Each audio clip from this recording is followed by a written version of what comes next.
இந்த 3ஆம் நாளிலும் யாக்கோபின் 3ஆம் குமாரன் லேயாளுக்கும் யாக்கோபுக்கும் பிறந்த 3வது மகன்தான் இந்த லேவி என்கிறவன்.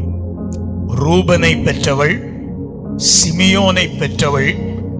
அடுத்தும் ஒன்றை தேவன் அவளுக்கு கொடுக்கிறார். கர்த்தர் கொடுத்த லேவியை அவள் பெறுகிறாள். லேவியை ஆண்டவர் அடுத்து நன்மைகளை கொடுக்கிறாள். நிந்திக்கப்பட்டவளை, அற்பமாய் எண்ணப்பட்டவளுக்கு ஆண்டவர் திரும்ப திரும்ப கொடுக்கிறார். பாருங்க, திரும்ப திரும்ப கொடுக்கிறார். அவ தான் சரியா நேசிக்கப்படாதவள், ஆனா ஆண்டவர் அவளை ரொம்ப நேசித்தவர். அவள் தான் சரியா அன்பு கூறப்படாதவள், கூச்ச பார்வை உடையவள், அற்பமாய் நினைக்கப்பட்டவள். ஆனா ஆண்டவருக்கு நம்ம கண்ணு எப்படி இருந்தாலும் பரவாயில்ல, நம்ம கை எப்படி இருந்தாலும் பரவாயில்ல, நம்ம கலர் எப்படி இருந்தாலும் பரவாயில்ல.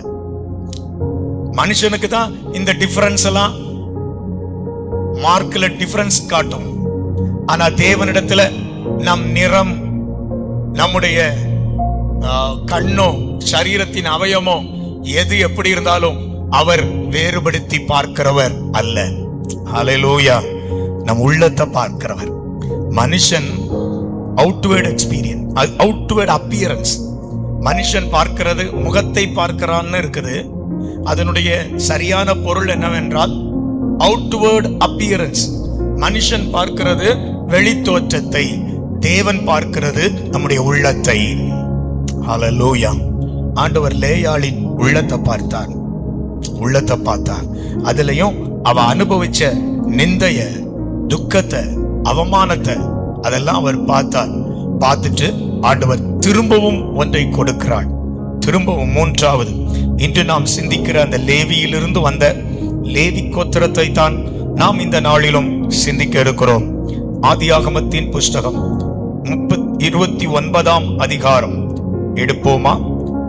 ஆதியாகமத்தின் புஸ்தகம் 29ஆம் அதிகாரம் 34ஆம் வசனம் இந்த லேவியின் பிறப்பை குறித்து சொல்லப்பட்டிருக்கிறது.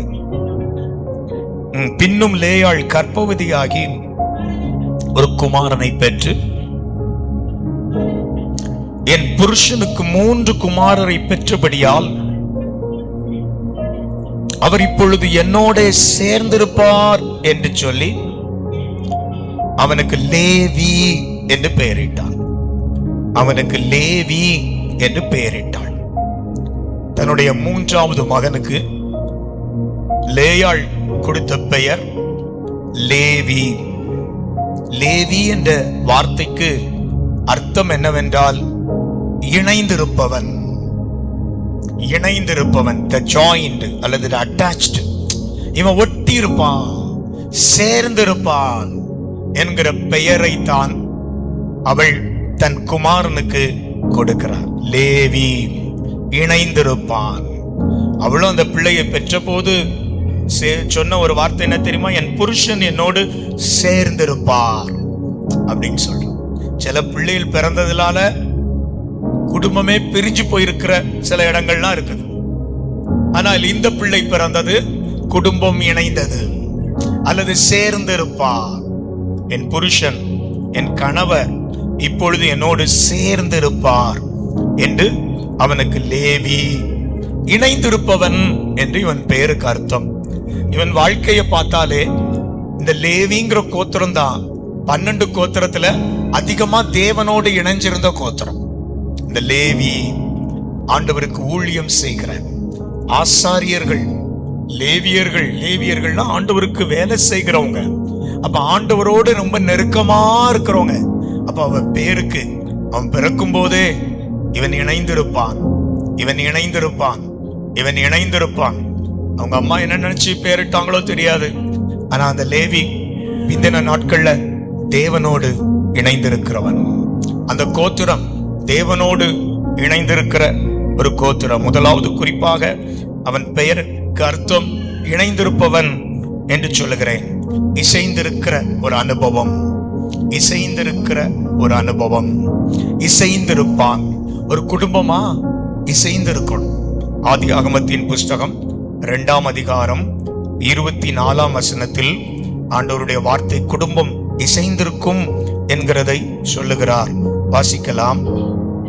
இது நிமித்தம் புருஷன் தன் தகப்பனையும் தன் தாயையும் விட்டு இசைந்திருப்பான். இசைந்திருப்பான். லேவி என்கிற வார்த்தை நம்ம வாழ்க்கையில் இருக்கட்டும். இசைந்திருப்பான் என்கிற வாழ்க்கை, இசைந்திருப்பான் என்கிற வார்த்தை, லேவி என்கிற வார்த்தையின் பொருள் இசைந்திருப்பான். He will be joined, he will be attached.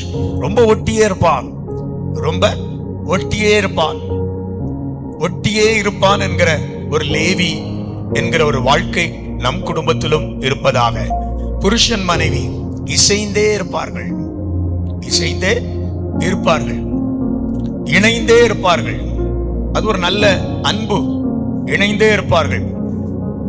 சிலர் கல்யாணமான துவக்கத்தில் இணைந்திருப்பார்கள், அப்புறம் ஒரு 20 வருஷம் ஆனப்புறம் அல்லது ஏதோ ஒரு குறிப்பிட்ட காலத்துல விலகி இருப்பார்கள். இல்லை, ஆண்டவர் குடும்பத்திற்கு வைத்திருக்கிறது அவர்கள் இசைந்திருப்பார்கள், இணைந்திருப்பார்கள், அன்பாயிருப்பார்கள். அந்த வாழ்க்கை குடும்பத்தில் இருப்பதாக. இசைந்து இருக்கிற அனுபவம். நீங்கள் ஆசரிப்பு கூடாரத்தை போய் பார்த்தால் யாத்திராகமத்தின் புஸ்தகம் 26ஆம் அதிகாரத்திலே 17ஆம் வசனத்திலே ஆசரிப்பு கூடாரத்தின் பலகைகளை நிறுத்தி வச்சிருப்பாங்க. ஆசரிப்பு கூடாரம் பலகைகளால் நிற்கிற கூடாரம். அங்க ஆணி எல்லாம் ஒண்ணும் கிடையாது, ஆணி அடிச்செல்லாம் ஒன்னும் வைக்க மாட்டார்கள், ஆணி அடிப்பு வேலை எல்லாம் கிடையாது. ஆசரிப்பு கூடாரத்துல பலகை பலகையா வச்சுதான் சுவர் இருக்கும். இங்க எல்லாம் செங்கல் ஒண்ணுக்கு மேல ஒண்ணு அடுக்கி, ஒண்ணுக்கு மேல ஒண்ணுன்னா அப்படி நேரா அடுக்க மாட்டார்கள். அந்த செங்கல் எடுக்கிறத பார்த்திருக்கீங்களா? மேல் வரிசையில அடுத்த செங்கல் இதுல பாதியிலையும் அதுல பாதியிலையும் மேல இருக்கும், இசைவுக்காக, இசைவுக்காக. இதே போல ஆசரிப்பு கூடாரத்துல பலகையா இருக்கிறது எப்படி நிக்குதுன்னு கேட்டா, இடையில கழுந்து இருக்கும், இடையில ஒரு லாக் போடுறதுக்கு. நம்ம ஆசாரியர்லாம் கூப்பிட்டா ஆணியை வச்சு டமால் டமால் அடிச்சு எல்லாம் இணைச்சிருவாங்க. ஆணி ஆணி வச்சு. முன்னெல்லாம் ஆணி கூட கிடையாது, மரத்திலேயே ஆணி செய்வாங்க. நான் எங்க வீட்டுல இருக்கிற பர்னிச்சரை பார்த்திருக்கிறேன். ஆணி ஆசாரி குச்சி மாதிரி அடிப்பாரு, அது தனியா ஓட்ட போட்டுட்டு இந்த குச்சியை தான் அடிப்பாரு. இரும்புக்கே வேலை இல்லை மரத்துல. ஆனா இப்போ மரத்துக்கே வேலை இல்லை வீட்டுல, எல்லாம் இரும்புல அப்படிங்கிற நிலைமையில இருக்குது. ஆசரிப்பு கூடாரத்துல அந்த கழுந்து, அந்த கழுந்தை இணைச்சிட்டா எவ்வளவு இழுத்தாலும் வராது. நான் வரைஞ்சிட்டு வரணும்னு நினைச்சேன், பேப்பர்ல வரைஞ்சிட்டு வரல. சரி இருக்கட்டும். கழுந்து அப்படிங்கிறது எப்படி இருக்கும், எப்படி இணைக்கப்படும்? இன்டர்லாக்டு. இன்டர்லாக். இந்த இன்டர்லாக் டைல்ஸ் இருக்குதே, அது பாத்தீங்கன்னா சிலது வெறும் ஸ்கொயரா அல்லது செவ்வகமா இருக்கும், சிலது ஷேப்ஸ் வேற இருக்கும். ஒண்ணுக்குள்ள ஒண்ணு அதை வச்சு அடுக்கி வச்சிருப்பாங்க. இப்படி இழுத்தா வரவே வராது. அப்புறம் இதை எடுத்து இப்படி இப்படி கலத்தினாதான் என்ன செய்யும், வரும். இப்படி இழுத்தா வராது. அதான் இன்டர்லாக்டு. அதை வச்சு நம்ம புரிஞ்சுக்க முடியும். இசைவு. ஆசரிப்பு கூடாரத்துல கூட ஒண்ணு நிக்கணுமானா இசைவு. குடும்பத்துல இசைவு. தேவனுடைய சபையிலும் கர்த்தருடைய பிள்ளைகள் எப்படி இருக்கணும் தெரியுமா? ஒரு லேவிய போல இருக்கணும். லேவினா இசைந்தவன், இசைந்தவன். ஒண்ணு சேர்றதுக்கு இசைந்தவர்கள். சிலர்லாம் சொல்லுவாங்க, ஒண்ணு தண்ணிக்கு இழுக்குதுன்னா இன்னொன்னு வெட்டைக்கு இழுக்குதா? ஒண்ணு தண்ணிக்கு இழுக்குது, ஒண்ணு வெட்டைக்கு இழுக்குதா? வெட்டைனா கரை, ஒண்ணு தண்ணிக்கு இழுக்குது, இன்னொன்னு அப்புறம் எங்க போறது ரெண்டு சேர்ந்து. சிலர் இசைய மாட்டார்கள், குடும்பத்திலேயும் இசைந்திருக்க மாட்டாங்க, சபையிலும் இசைந்திருக்க மாட்டார்கள். இணைவு இருக்காது, சேர்வு இருக்காது, ஒரு ஐக்கியம் இருக்காது. இது குளத்தில் இருக்கிற தாமரை இலை போல் இருப்பார்கள். பார்த்திருக்கீங்களா? அதுல கொஞ்சம் தண்ணி ஊத்துனா அந்த தண்ணி கடன்னு உருளும். அது எங்க சாஞ்சிச்சோ அங்க போகும், அது எங்க சாஞ்சிச்சோ அது போகும். ஆனா ஒரு துணியில கொஞ்சம் தண்ணி விட்டா அப்படியா இருக்கும்? இல்ல, அப்சர்வ் பண்ணிக்கும், ஏற்றுக்கொள்ளும், தன்னோடு இணைத்துக் கொள்ளும். சிலர் தாமரை இலை மாதிரி ஒட்டாம சபையில இருப்பாங்க, சிலர் தாமரை இலை மாதிரி குடும்பத்திலையும் ஒட்டாம இருப்பாங்க. வருவாங்க வீட்டுல, சாயங்காலம் அடைகிற ஒரு கோழி மாதிரி அடைஞ்சிட்டு காலையில பறந்து போவார்கள். இது வீட்டுக்கு தேடி மந்தைக்கு கடைசியில எங்கேயாவது போய் மேய்ஞ்சிக்கிட்டு கடைசியில வர்ற மாதிரி வந்துட்டு வீட்டை பற்றி கவலை இருக்காது, வீட்டுல ஒரு இசைவு இருக்காது, வீட்டுல ஒரு ஐக்கியம் இருக்காது, வீட்டுல ஒரு அன்பு இருக்காது. அப்படிப்பட்டவர்களா இருக்கக்கூடாது. லேவியை படிக்க துவங்கும் போது நான் உங்களோடு சொல்லுகிறேன், முதல் குறிப்பு, இசைந்தவன் அவன், இசைந்தவன் அவன். ஆனா நல்லவர்களோடு இசைந்திருக்க வேண்டும், கர்த்தருடைய சபையோடு இசைந்திருக்க வேண்டும், கர்த்தருடைய குடும்பத்தோடு இசைந்திருக்க வேண்டும். ஆனா அவன் அண்ணனோடு இசைந்திருந்தான், சிமியோன். அவன் அண்ணனோடு. இரண்டாவது குறிப்பு என்ன தெரியுமா? இவன் இசைந்தது முதல்ல, பின்னால இந்த கோத்திரம் தேவனோடு இசைந்தது. முதல்ல சேர்க்கை சரியில்லை, முதல்ல சேர்க்கை சரியில்லை, சரியான ஐக்கியம் இவனுக்கு இல்லை, நல்ல ஒரு ஐக்கியம் அவனுக்கு இல்லை என்பதை தான் நம்ம பார்க்க முடியும்.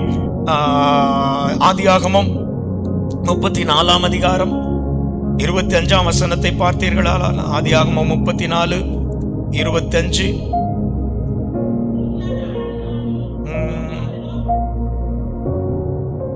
ஆதியாகமம் 34:25 தானே? வாசிக்கலாம் பாப்போம். கரெக்ட் தான்.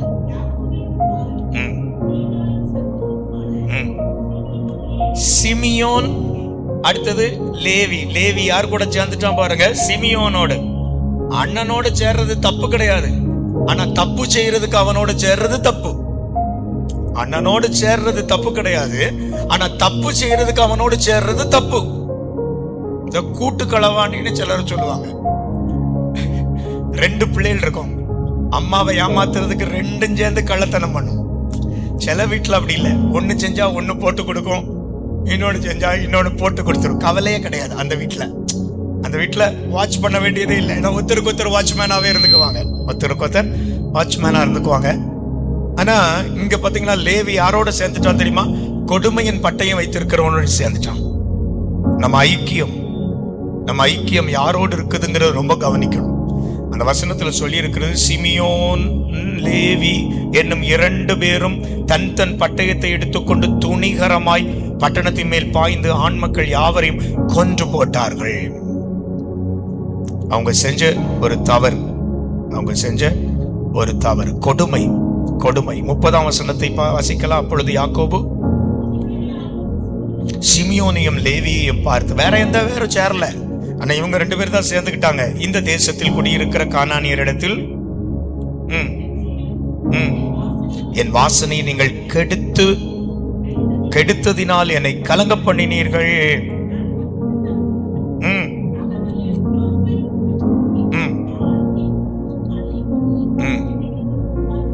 ஏற்றி போடுவார்களே என்று சொல்லி அப்பா சொல்றார். அந்த அப்பா தான் பின்னால ஆதியாகமம் 49:5 இந்த லேவி சிமியோனை பற்றி சொல்லுகிற ஒரு வார்த்தை என்ன தெரியுமா? சிமியோனும் லேவியும் ஏக சகோதரர், அவர்களுடைய பட்டயங்கள் கொடுமையின் கருவிகள். நான் சொல்ற 2வது குறிப்பு என்னவென்றால், உங்களுடைய சேர்க்கை யாரோடு இருக்கிறது? உங்களுடைய சேர்க்கை யாரோடு இருக்கிறது?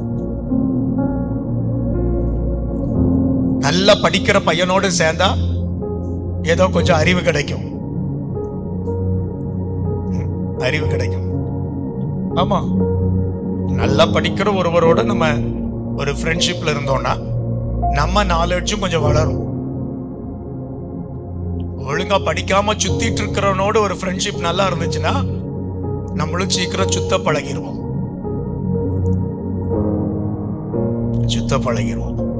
நம்ம சர்ச்சில் ஒரு பையன்ட்ட ஒரு நாள் மெதுவா கேட்டேன், டேய் என்ன செஞ்சிட்டு இருக்கா?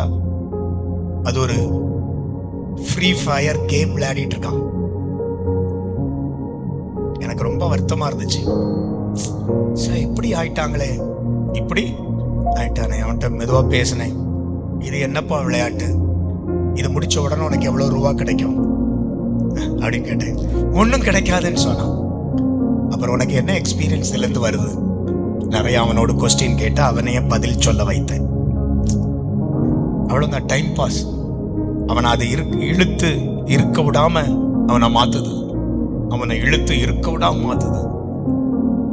கடந்த வாரத்தில் ரயில்ல ஒரு பயணம் போயிருந்தேன். திரும்ப வந்துட்டு இருக்கும்போது நான் இருந்த சீட்டுக்கு ஆப்போசிட்ல ஒரு பையன் வேகமா ஓடி வந்து பேக்கை போட்டு, அதுல அந்த சீட்ல வேற யாரும் இல்ல, பேக்கை போட்டுட்டு படுத்தவன் போன் எடுத்துட்டு கட கட கட கட கட கட கட. நானும் அவனை பாக்குறேன். அவன் அப்படி ஓரக்கட்டில என்னை பார்க்கான். இந்த ஆள் நம்மளை ஒரு மாதிரி பார்க்காருன்னு பரிதாபமா பார்த்தேன். பரிதாபமா. அது எவ்வளவு கொடுமை, எவ்வளவு கொடுமை. அப்ப நான் அவன்கிட்ட கேட்டேன், நம்ம சர்ச்சில் உள்ள பையன்ட்ட, எப்படிப்பா இதை பழகினா?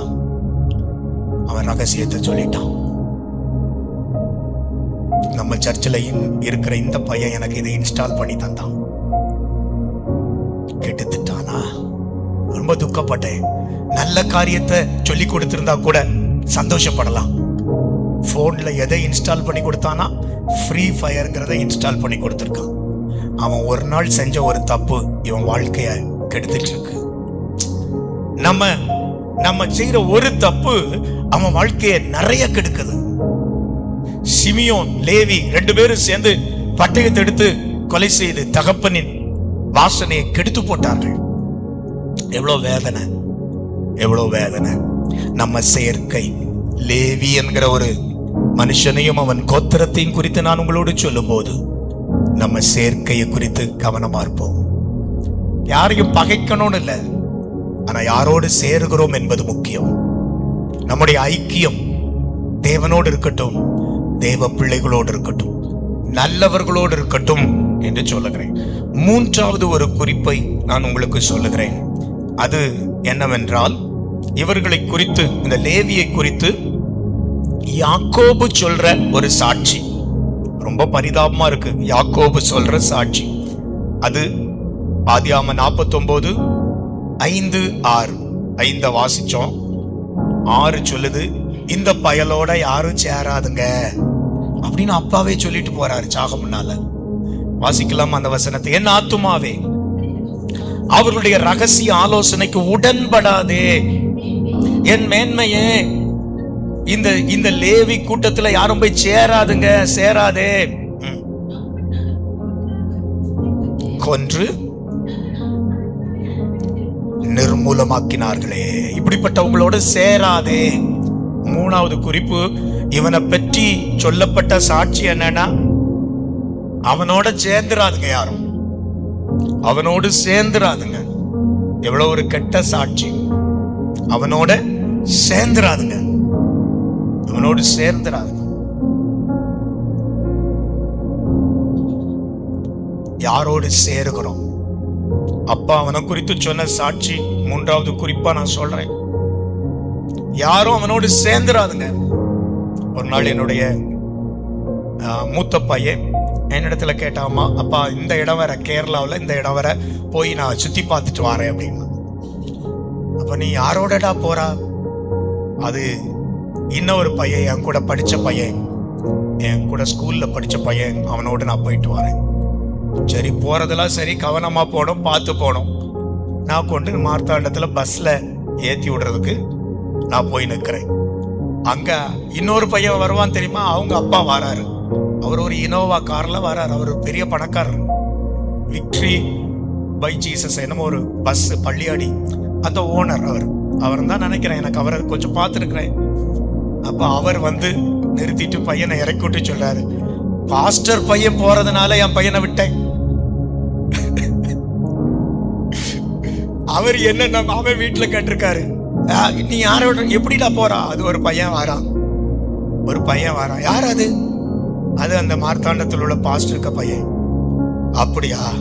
அவருக்கு ஒரு நிம்மதி என்னன்னா, பாஸ்டருக்க பையன் கூட போறான், அதனால பரவாயில்ல.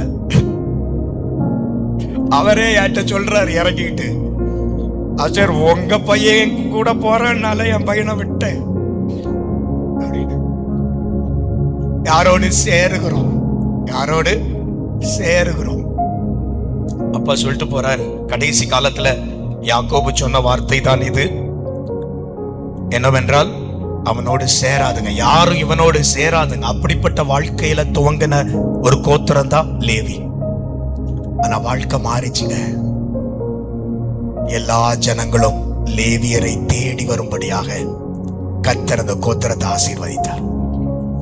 அப்பா சொல்லிட்டு போது யாரும் சேராதுங்க, யாரும் சேராதுங்க. ஆனா காலங்கள் கடக்கும் போது, வாழ்க்கையில் மாற்றங்கள் ஏற்பட்ட போது, கர்த்தர் அந்த கோத்திரத்தை, அதுக்குள்ள காரணங்கள் சிலவைகளை நான் உங்களுக்கு சொல்ல முற்படுகிறேன். 4வது குறிப்பு என்ன தெரியுமா? மோசே இந்த கோத்திரத்தை குறித்து சொல்லிட்டு போன, முன்னறிவித்துட்டு போன ஒரு பகுதியை உபாகமத்தின் புஸ்தகம் 33ஆம் அதிகாரம் 8 முதல் 11 வசனங்கள்ல லேவியரை குறித்து மோசே சொல்லிட்டு போன காரியம். யாக்கோபு சொல்லிட்டு போனது யாரும் சேராதுங்க, அப்படிப்பட்ட பயலா இருந்திருக்கான். ஆனா அதுக்கப்புறம் மோசேயின் காலத்தில் வரும்போது கர்த்தர் லேவியரை குறித்து மோசேயை சொல்ல வைத்த வார்த்தை என்ன தெரியுமா? வாசிக்கலாம்.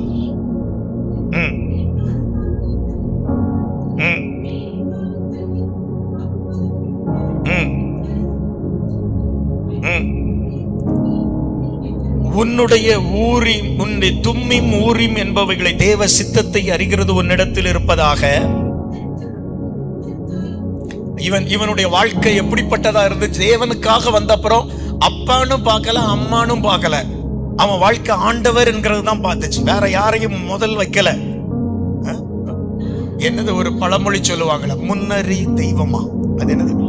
அன்னையும் பிதாவும் முன்னறி தெய்வம். இவனுக்கு தெய்வம் மட்டும்தான் முக்கியம் முதல்ல, அதுக்கப்புறம் தான் செகண்ட் பிளேஸ் தான் தகப்பனும் தாயும். அதைத்தான் அங்க சொல்றாரு மோசே. இந்த லேவி எப்படிப்பட்டவனா இருப்பான் என்றால், தன் தகப்பனுக்கும் தன் தாய்க்கும் நான் உங்களை பாரேன் என்று சொல்லி, தன் சகோதரரை அங்கீகரியாமல் தன் பிள்ளைகளை அறியாமலும் இருக்கிறவன் வசமாய் அவைகள் இருப்பதாக. அவர்கள் உம்முடைய வார்த்தைகளை கை கொண்டு உம்முடைய உடன்படிக்கையை காக்கிறவர்கள். 11 வரைக்கும். இவர்கள் தான் வேதத்தை போதிப்பார்கள். இவர்கள் யாக்கோபுக்கு உம்முடைய நியாயங்களையும் இஸ்ரவேலுக்கு உம்முடைய பிரமாணங்களையும் போதித்து இவங்க ஊழியம் செய்வாங்க. பலி சந்நிதியில் தூப வர்க்கத்தையும் உமது பலிபீடத்தின் மேல் சர்வாங்க தகன பலியையும் இடுவார்கள். 11ஆம் வசனம் கூட, ஆண்டவரே லேவியரின் சம்பத்தை ஆசீர்வதியும் ஐயா, ஆசீர்வதித்து அவன் செய்கிற கிரியைகளின் மேல் பிரியமாயிரும். அவனை பகைத்து அவனுக்கு விரோதமாய் எழும்புகிறவர்கள் திரும்ப எழுந்திராதபடி அவர்களுடைய இடுப்புகளை நொறுக்கிவிடும். மோசே ரொம்ப கருத்தா அவங்களுக்காக ஜெபம் பண்ணிட்டு போயிருக்காரு. அந்த 11ஆம் வசனம் மோசே லேவியருக்காக பண்ணின ஜெபம். ஆண்டவருடைய ஊழியத்தை செய்கிறதற்காக இருக்கிற கோத்திரத்தை குறித்து இந்த மோசே பண்ணின ஜெபம். சம்பத்தை ஆசீர்வதியும். 2வது கைகளின் கிரியைகளின் மேல் பிரியமாயிரும். 3 அவனை பகைத்து அவனுக்கு விரோதமாய் எழும்புகிறவர்கள் திரும்ப எழும்பாதபடி படுக்கையில போட்டுரும். ரொம்ப பயங்கரமா ஜெபம் பண்ணியிருக்காரு. இடுப்புகளை நொறுக்கி விடும்னு போட்டிருக்காரு. அவ்வளவு தூரம் லேவியரை பாதுகாக்கணும். ஆண்டவரே, நம்ம கர்த்தருக்கு ஊழியம் செய்ய ஆரம்பிச்சா நம்ம மேல கர்த்தருடைய பாதுகாப்பு பெரிதா இருக்கும். ஹல்லேலூயா. அது யாரா இருந்தாலும் பரவாயில்ல. இந்த லேவி கோத்திரத்தை குறித்து இந்த கற்றுக்கொள்ளும் போது உங்களுக்கு சொல்லுகிறேன், கர்த்தருக்கு வேலை செய்யறவங்க அவருக்கு பெரியவங்க. என்ன வேலையா இருந்தாலும் பரவாயில்ல. ஆண்டவர் ஊழியத்துல சின்னது பெருசு அப்படின்னு ஆண்டவர் பார்க்கல. ஊழியத்துல சின்னது பெருசுன்னு அவர் பார்க்கல. அவருக்குன்னு என்ன வேலை செய்தாரோ அந்த வேலைக்காரனை கர்த்தர் கனம் பண்றவரா இருக்கிறார். அவன் எனக்கு ஊழியம் செய்கிறவன் அல்லவா என்று சொல்லுவார். எனக்கு ஊழியம் செய்கிறவன் அல்லவா என்று சொல்லுவார்.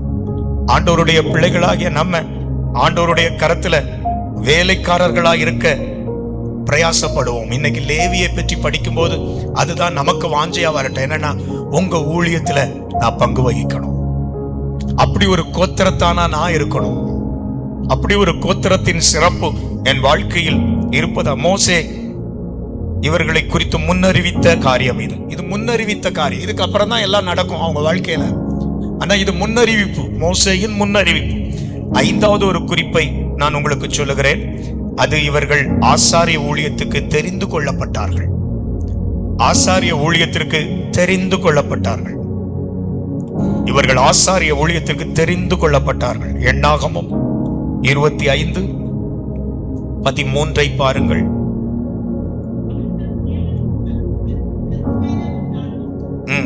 அவன் தன் தேவனுக்காக பக்தி வைராக்கியம் காண்பித்து இஸ்ரவேல் புத்திரருக்காக பாவ நிவர்த்தி செய்தபடியால் அவனுக்கும் அவனுக்கு பின் அவனுடைய சந்ததிக்கும் நித்திய ஆசாரிய உடன்படிக்கை பட்டத்தை ஆண்டவர் அவனுக்கு கொடுக்கிறார். பினேகாஸ். இந்த பினேகாஸ் யார் என்றால் லேவி கோத்திரத்தான். இந்த பினேகாஸ் என்பவன் லேவி கோத்திரத்தான். ஆரோனுடைய பேரன். ஆரோன் ஆசாரியன் இருக்கான் அல்லவா, அந்த ஆரோனுடைய பேரன். நீங்க அதே அதிகாரத்துல 7ஆம் வசனத்தை பார்த்தீர்கள் என்றால் அவனை எலியாசாரின் மகன் என்றும் ஆரோனின் சந்ததியால் வந்தவன் என்பதையும் அறிகிறோம். வாசிக்கலாமா அந்த வசனத்தை? அவன் ஆசாரியனாகிய ஆரோனின் குமாரனாகிய எலியாசாரின் மகன் பினேகாஸ். அப்ப ஆரோன் யாருன்னு கேட்டா பினேகாஸ்க்கு தாத்தா, பினேகாஸ்க்கு அப்பா யாருன்னு கேட்டா எலியாசார். அப்போ ஒரு நல்ல லேவி கோத்திரத்தில் வந்தவன் இவனால ஆசாரிய பட்டம் நித்திய பட்டமா லேவியருக்கு கொடுக்கப்பட்டுட்டு அவன் காண்பித்த பக்தி வைராக்கியத்தினால கர்த்தர் சொன்னார், உன் பிள்ளையும் ஊழியம் செய்யட்டும், உன் பிள்ளைகளும் ஊழியம் செய்யட்டும், உங்கள் சந்ததிகளே எனக்கு ஊழியம் செய்கிற ஊழியக்காரர்களாய் வரட்டும் என்று சொல்லி ஆண்டவரே கொடுத்தார். ஆண்டவரே கொடுத்ததான் இது எதன் நிமித்தமா தெரியுமா? அந்த பினேகாசினுடைய ஒரு பக்தி வைராக்கியத்தின் நிமித்தமாய் அவன் காண்பித்த பக்தி வைராக்கியம் என்னவென்றால், இஸ்ரவேலின் நடுவே அக்கிரமம் நடந்தது, இஸ்ரவேலின் நடுவே பாவம் நடந்தது. ஒரு மீதியானிய ஸ்திரிய அழைத்து கொண்டு வந்து இன்னொருத்தன்ட்ட விடுறான், விபச்சார பாவத்துக்கு, வேசித்தன வாழ்க்கைக்கு. இஸ்ரவேல் ஜனங்களுக்குள்ள இப்படி பாவம் பிரவேசிச்சுட்டு இதெல்லாம் பார்த்துட்டு இருக்கிற சிலர் இருந்தாங்க, சிலர் பார்க்காம போனவங்க இருக்கிறாங்க.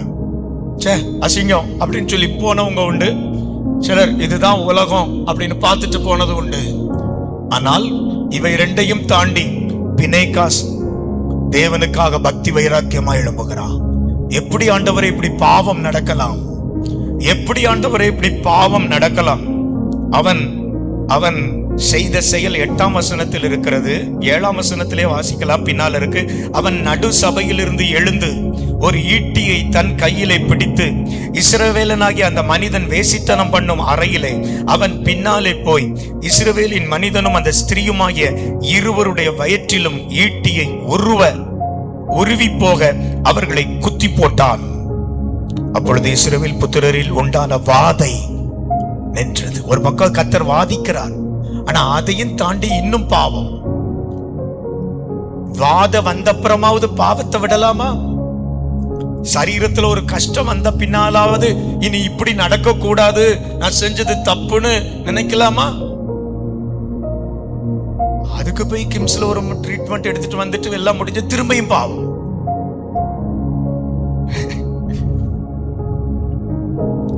உணர்வில்லை.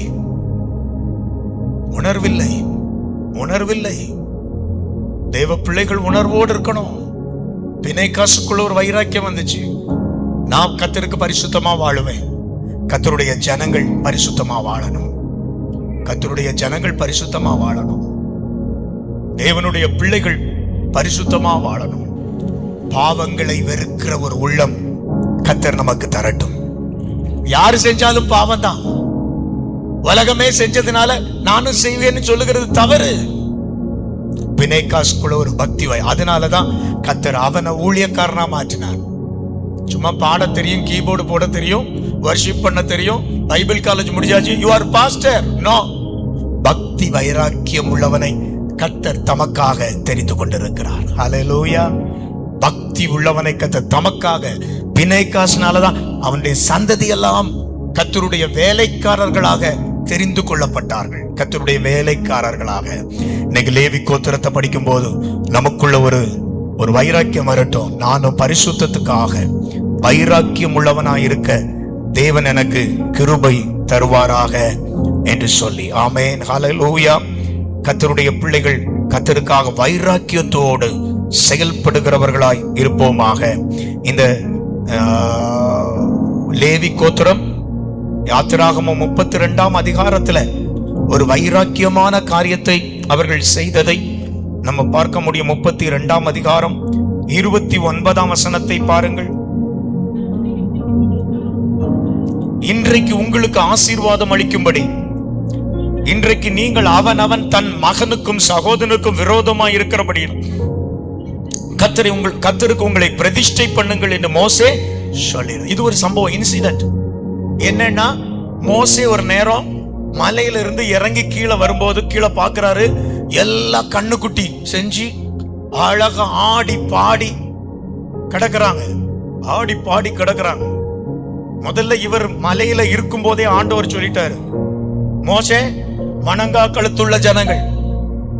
பாஸ்டர் உபவாசம் இருந்து ஜெபம் பண்றாரு, ஆண்டவர் சபையை பற்றி சொல்றாரு, வணங்கா கழுத்துள்ள ஜன அத்தனை பேரையும் காலி பண்றேன், உன்னை பெரிய ஜாதியாக்குறேன். அந்த ஜெபத்துல கிடந்த மோசே, ஆண்டவரே இதுக்கா கூட்டிட்டு வந்தீர்? ஜனங்கள் எல்லாம் பார்த்து என்ன சொல்லுவார்கள்? சபையில ஆத்துமாக்கள் போயிட்டாங்க, பின்மாறி போயிட்டாங்க, கெட்டு போயிட்டாங்கன்னா என்ன சொல்லுவார்கள்? அவமானம் ஐயா, அவமானம் ஐயா. கெஞ்சி பிரார்த்தித்தான்னு இருக்குது.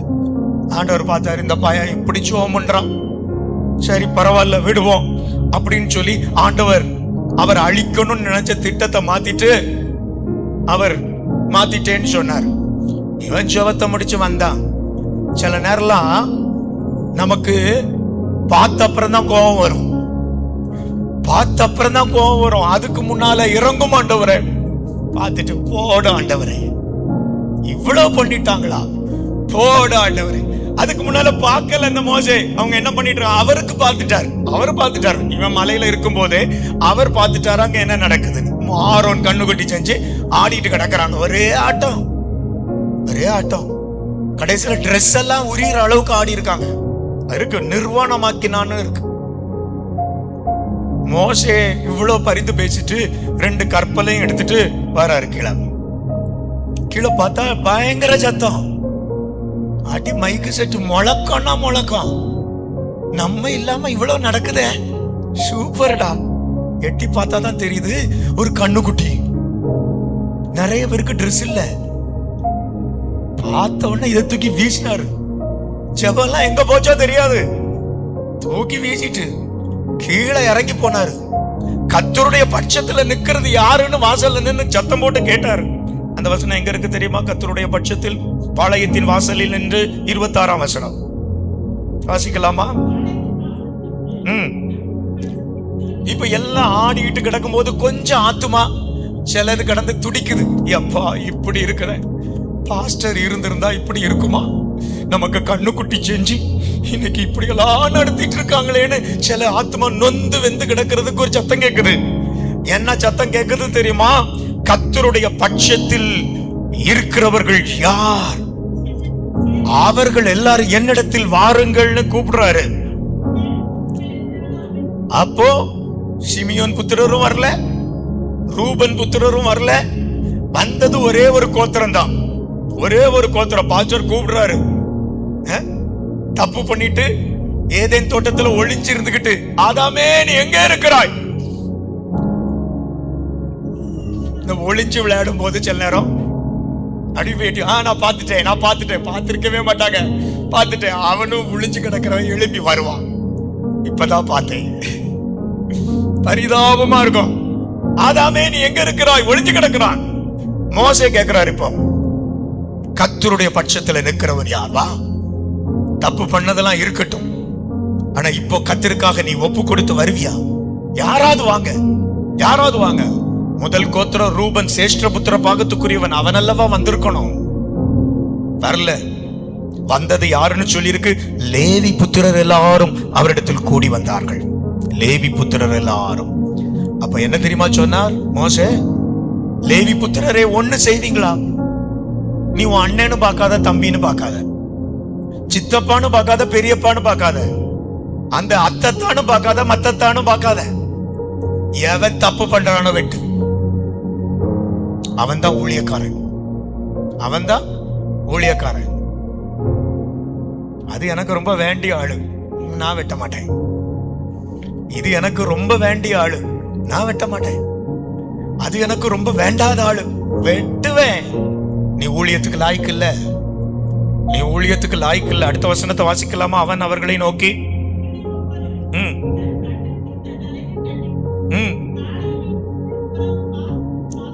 நீங்கள் எல்லா இடத்திலும் பாளையத்தில் உள்ளும் புறமும் வாசலுக்கும் வாசல் போய் வீடு வீடா போயிருங்க. ம், ம், ம்.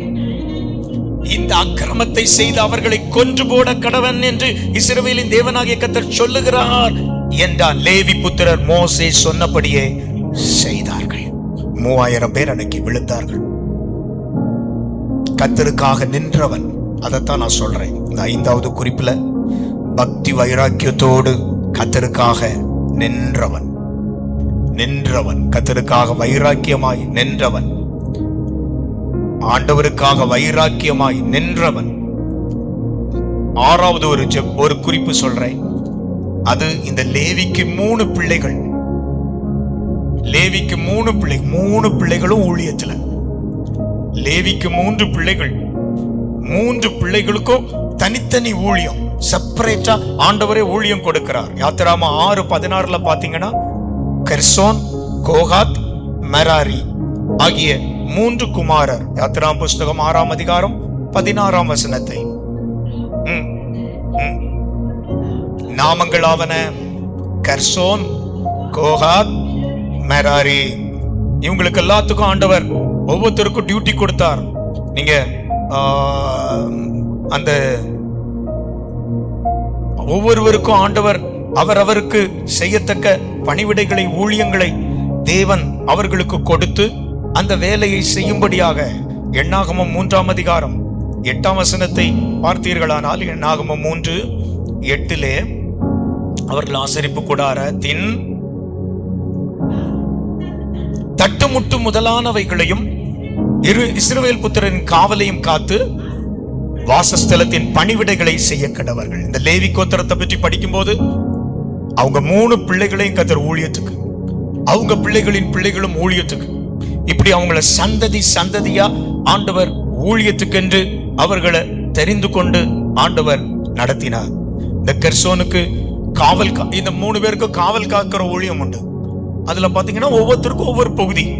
நீங்கள் எண்ணாகமம் 3:25-26 வாஸ்தா கெர்சோன் புத்திரர் எதை காக்கணுங்கிறத அங்க சொல்லப்பட்டிருக்கிறது. 25-26 ஆசரிப்பு கூடாரத்திலே கெர்சோன் புத்திரரின் காவலாவது வாசஸ்தலம், கூடாரம் மூடி, ஆசரிப்பு கூடார வாசல் மறைவு, வாசஸ்தல தண்டையில் உள்ள பலிபீடத்தின் அண்டையிலும் சுற்றிலும் இருக்கிற பிரகாரத்தின் தொங்கு திரைகள், பிரகார வாசல் மூடுதிரை, அவைகளின் வேலைகளுக்கெல்லாம் உரிய அவைகளின் கயிறுகளுமே.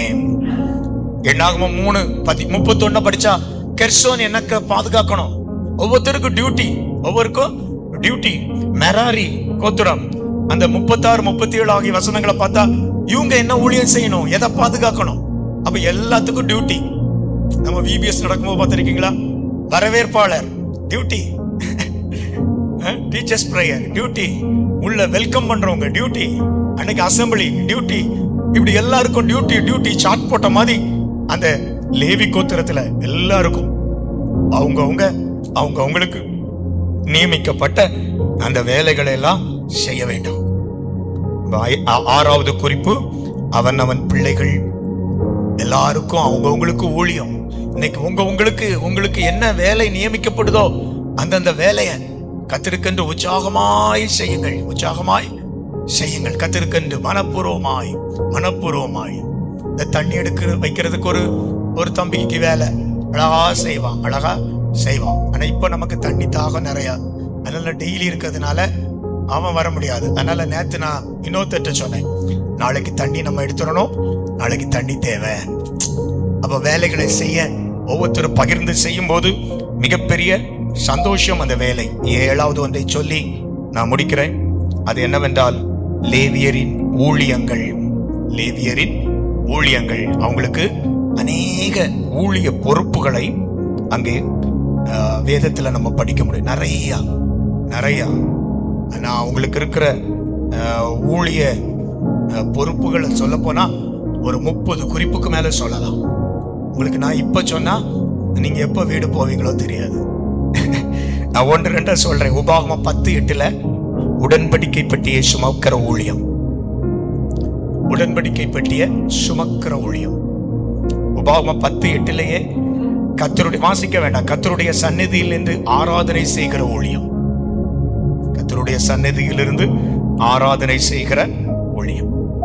உபாகமம் 10:8 ஆராதனைக்கு வரும் மக்களை ஆசீர்வதிக்கிற ஊழியம். ஆராதனைக்கு வர்ற மக்களை ஆசீர்வதிக்கிற ஊழியம். அப்ப அந்த ஒரு வசனத்தை மட்டும் வாசிச்சு முடிப்போமா? உபாகமம் 10:8 வாசிக்கலாம்.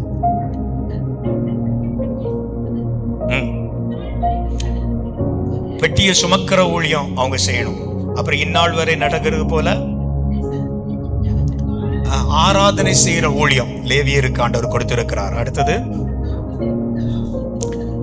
அந்த ஜனங்கள் அவருடைய நாமத்தை கொண்டு ஆசீர்வதிக்கிற ஊழியத்தை கத்தர் கொடுத்திருக்கிறார். கத்தர் லேவியின் கோத்திரத்தை பிரித்தெடுத்தார். பாத்தீங்களா? இதுல ஒரு குறிப்பு மட்டும், ஒரு வசனத்துல 3 குறிப்பு இருக்கு.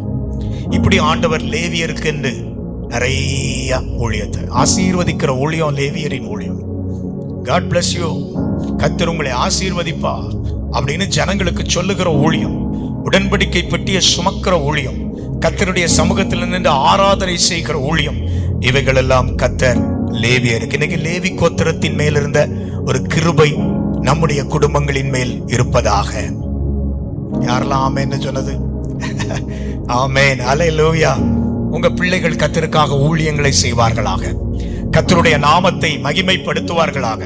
அல்லேலூயா. கர்த்தருக்கென்று எழும்புவார்களாக. ஊழியத்தில் வருகிற பாடுகளை நினைச்சிட்டு சில நேரம்லாம் நான் நினைப்பேன், ஆண்டவரே என் பிள்ளைகள் ஊழியத்துக்கு மட்டும் வர வேண்டாம். ஆமா, இப்படி கூட சில நேரம் சொல்லியிருக்கேன். ஆண்டவர் வருத்தப்பட்டிருப்பாரோன்னு தெரியல. அப்புறம் உங்களுக்கு சித்தமான ஊழியத்துக்கு அழைச்சி ஊழியத்துல நடத்துங்க. ஏன் நான் ஊழியக்காரனுக்கு பையங்கிறதுனால அவன் ஊழியத்துக்கே வரக்கூடாது. ஏன்னா நான் நிறைய பாடுகளை பட்ட போது அப்படி நினைப்பேன். ஊழியத்துல பாடுகள், ஆண்டவருக்காக பாடுகளை படும்போது சரி கர்த்தருக்காக தானே பட்டோம், சரி அந்த ஆனா நான் என் பிள்ளைகிட்ட சொன்னதில்லை. என்ன சொன்னதில்லைன்னா, ஊழியத்துக்கு மட்டும் வந்துடாதுங்கடா சொன்னதில்லை. ஏன்னா நம்மளே தவறான விதைய விதைக்க கூடாது. கர்த்தருக்கு சித்தமானா, உங்களை கர்த்தர் அழைச்சா அதை செய்யறது தான் பெருசுன்னு சொல்லி வச்சிருக்கு. அதை செய்யறது பெருசு. உங்களை கர்த்தர் எப்படி நடத்துறாரோ ஒப்பு கொடுக்கணும். அழைப்பு வந்தா அப்புறம் வேற எங்கேயும் போக முடியாது. அழைப்பு வந்தா வேற எங்கேயும் போக முடியாது. அழைப்பு இருந்தா ஆண்டவருக்காகத்தான் நிற்க முடியும். என் மேல இருந்த அழைப்பை வச்சுட்டு நான் எங்கெல்லாமோ போலான்னு நான் நினைச்சேன். ஆனா என்னை ஆண்டவர் விடல. வேலைக்கு தான், அவருடைய வேலைக்கு தான் கொண்டு வந்தார். அதனால பழைச்சிருக்கிறேன். இல்லைன்னா என்னைக்கோ என்னவோ நடந்திருக்கலாம். அப்போ நம்முடைய பிள்ளைகள் கர்த்தருக்கு வேலை செய்ய அழைப்பை பெற்றார்களானா கர்த்தருக்கு வேலை செய்யட்டும். ஜெபிப்போமா?